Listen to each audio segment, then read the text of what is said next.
નમસ્કાર વિદ્યાર્થી મિત્રો, ધોરણ 11ની અંદર આપણે ગુજરાતી પાઠની અંદર ગુજરાતી વિષયમાં આપણે છેલ્લા લેક્ચરમાં સુંદરીની શોધ એમાં આપણે ખાસ વ્યાકરણના ટોપિક વિશે અભ્યાસ કરતા હતા. તો એમાં એવા ઘણા બધા ટોપિક હતા જેને આપણે બાકાત કરી નાખ્યા હતા, પરંતુ ફરી પાછી ચર્ચા કરી લઉં કે 11માની અંદર ઘણું બધું એવું વ્યાકરણ છે જે 12માની અંદર નથી પૂછાતું, અને ઓલરેડી આપણે 10માની અંદર એનો અભ્યાસ કરીને આવ્યા છીએ. ભવિષ્યની આપણે ધ્યાનમાં રાખીએ તો 12માની જે મેથડ છે વ્યાકરણની અંદર, એને અનુલક્ષીને આપણે વ્યાકરણના ટોપિકની ચર્ચા કરીશું. તો ધોરણ 12ની અંદર ખાસ આપણે જે ટોપિક જોયા 11માની અંદર વ્યાકરણમાં, એમાં કયા કયા? તો એક સમાનાર્થી શબ્દો હતા, એના જોડકા જોડવાના, એ 2 માર્ક્સના પૂછાય છે 12માની અંદર, અને 11માની અંદર પણ પૂછાય, એટલે આપણે એ પણ લઈ લીધા. પછી પંક્તિ આપેલી હોય એમાં અંડરલાઇન કરેલા શબ્દોનો જે વિરોધાર્થી શબ્દ મૂકવાનો, અર્થ ન બદલાય એ રીતે હકારનું નકારમાં વાક્યને પરિવર્તન કરવાનું, એ મોસ્ટ આઈએમપી, એની પણ આપણે એ પણ ચર્ચા કરી લીધી. એના પછી શબ્દ સમૂહ માટે એક શબ્દ 12માની અંદર પૂછાય, એટલે 11માની અંદર આપણે પણ લઈ લીધા.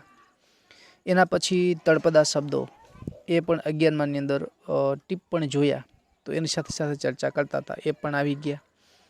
એના પછી ધોરણ 12ની અંદર સાચી જોડણી, પાઠની અંદરથી એવા ઘણા બધા શબ્દો હોય જેને આપણે સાચી જોડણી ઓળખાવો, 1 માર્ક્સનો પૂછાય પ્રશ્ન, એટલે આપણે એ પણ એની અંદર ચર્ચા કરી લીધી છે. પછી બિનજરૂરી ઘણા બધા ટોપિકો હતા, એની આપણે ચર્ચા કરી નથી. તો પૂછાય એવા જ જે ટોપિકો હતા એના આપણે લઈ લીધી છે. એમાં ખાસ તમારે 11માની અંદર નિપાત, વિશેષણ, કૃદંત આવા પૂછાતા નથી, એટલે એ 11મામાં પણ ક્યાંય નથી. પણ 11માની અંદર આપણે 10માની અંદર અભ્યાસ કરીને આવ્યા છીએ. ફરી પાછા ફેસ ટુ ફેસ મળશું એટલે એ ટોપિકને આપણે લઈ લેશું. રૂઢિપ્રયોગનો અર્થ આપી અને વાક્ય બનાવવાનું હોય, એ પણ આપણે જોઈ લીધું. એના પછી ભાષાની દ્રષ્ટિએ જે અશુદ્ધ હોય એવા વાક્ય આપણે, એટલે કે પ્રત્યે કંઈક ખોટા વપરાયા હોય અથવા ન મુકાયા હોય, અથવા જોડણી ખોટી મુકાયેલી હોય, એને આપણે શુદ્ધ કરી સાચી લખી અને વાક્યને ફરીથી લખવાનું, અથવા તો વાક્યને ક્રમમાં ગોઠવવાનું, આ પણ પૂછાય છે. એટલે એને પણ અનુલક્ષીને આપણે ચર્ચા કરી નાખી.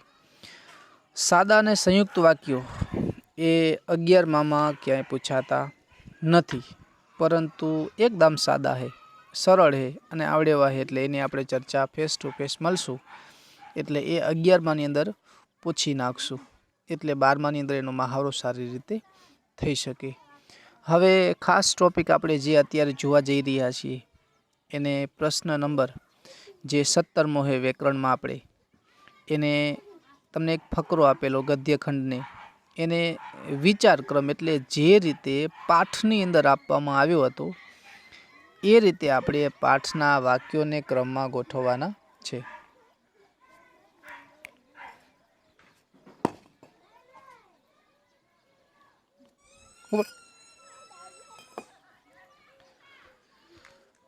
તો એ પણ આપણે ખાસ કાળજી રાખશું.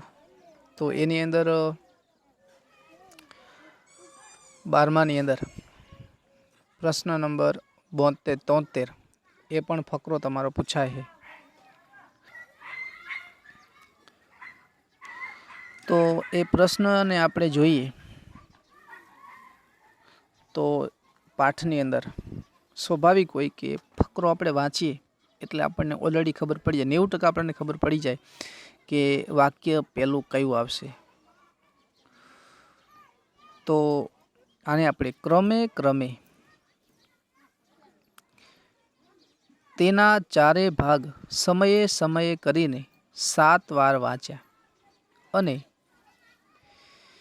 તેમની પાસેથી જ મેળવી પહેલો ભાગ લઈ મેં નવલ વાંચવાનું શરૂ કર્યું. हवे आनी अंदर 3 वाक्यो है। कया वाक्यो है? तो एक आटलेथी चालू थई अने पूर्णविराम आव्युं एक वाक्य, पछी वांचवानुं शरू कर्युं, पूर्णविराम आवे एटले वाक्य 2 अने आ अंतिम वाक्य। तो जवाब पण तमने नीचे आपेला है।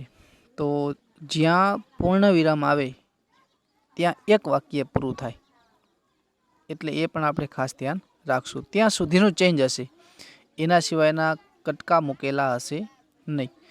एटले जोईए आपणे पहेलुं वाक्य। तो ए नवलकथा लेखकना मित्र एटले शेठ वांचता हता, एटले ए वांचवानी पेलो तो पूछ्યું કે આ તમે શું વાંચો છો? તો લેખકે એના નાયકે જવાબ આપ્યો કે ઘણા સમય પછી આ સરસ્વતી ચંદ્ર ભાગનો ચોથો ભાગ બહાર પડ્યો છે, એટલે એને વાંચી એટલે આખી રાતના ઉજાગરા હતા, એટલે એને વાંચવાની ઉત્કંઠા થઈ, એટલે તે જાણવાની મને ઉત્કંઠા ઈચ્છા તીવ્ર ઈચ્છા થઈ। તો આપણે એને કહી શકીએ કે પહેલો। અને તેમની પાસેથી એ પહેલો ભાગ લઈ મેં નવલકથા વાંચવાનું શરૂઆત કરી, એટલે એને બીજું કહી શકીએ। અને ક્રમે ક્રમે વાંચવાની શરૂઆત કરી હોય તો પછી કેટલી વખત વાંચી નાખ્યું હોય એ તો પછી જ આવે।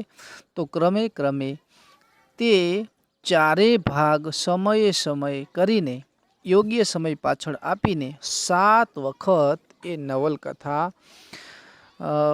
સુંદરી એટલે જયશંકર ભોજકે વાંચી નાખી। આમ આપણે યાદ રાખશું કે પાઠની જે તમને વિચારક્રમ આપ્યો હોય, એ ફકરો આપ્યો એને ક્રમમાં ગોઠવવાનો હોય તો આપણે એક તો પૂર્ણવિરામ યાદ રાખશું અને ત્યાંથી પાઠને અનુલક્ષીને અનુમાન લગાવીએ તો પણ આપણે એના ફકરાના જવાબની અંદર હાવ નજીક પહોંચી શકીએ છીએ।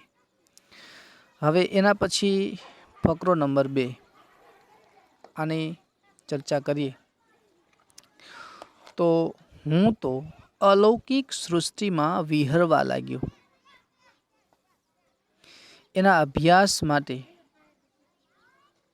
શેના અભ્યાસ માટે?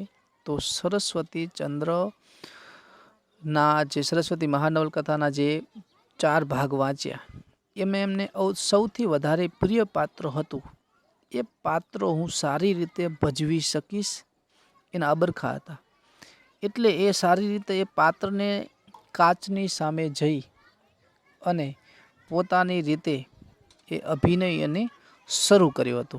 એટલે હું અલૌકિક રીતે અંદરથી આનંદિત થઈ અને સૃષ્ટિ વિહરવા લાગ્યો, એટલે એના વિશે મારું પાત્ર આવું હશે કલ્પના કરવા લાગ્યા।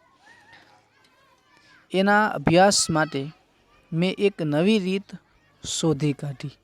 બીજું વાક્ય, મને સમજાયું કે હું જે સુંદરીની શોધમાં છું તે તો આ નવલના પાને પાને આલેખાયેલી છે, એટલે આની અંદર પણ કેટલા વાક્યો તમને આપેલા છે?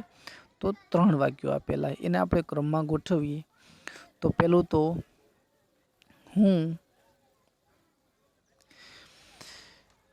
હું તો અલૌકિક સૃષ્ટિમાં વિહરવા લાગ્યો, એટલે આ પહેલું વાક્ય। એના પછી મને સમજાયું કે હું જે સુંદરીની શોધમાં છું તે તો આ નવલકથાના પાને પાને આલેખાયેલી છે, એટલે મને સમજાયું અલૌકિક। અને પછી મને સમજાયું કે જે સુંદરીની શોધમાં હતો એ બીજું વાક્ય છે।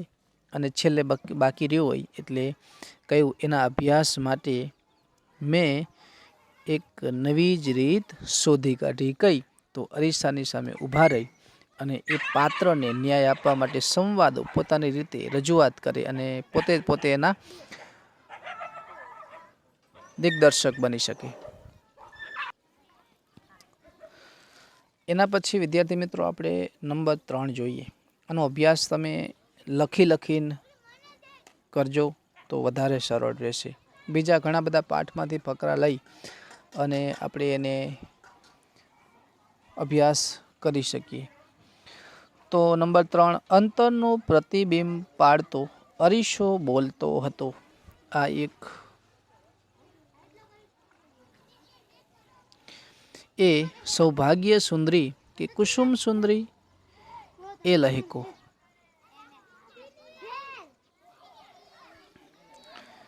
તો અંતરનું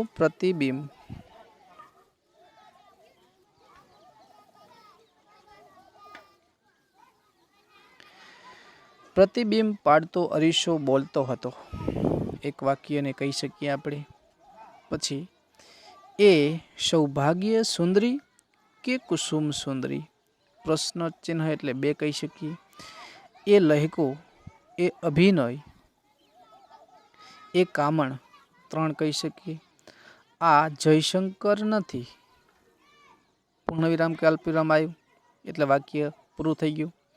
અને લજાથી ગરવી ગુજરાતણ છે. હવે આપણે એને જોઈએ. એ સૌભાગ્ય સુંદરી કે કુસુમ સુંદરી?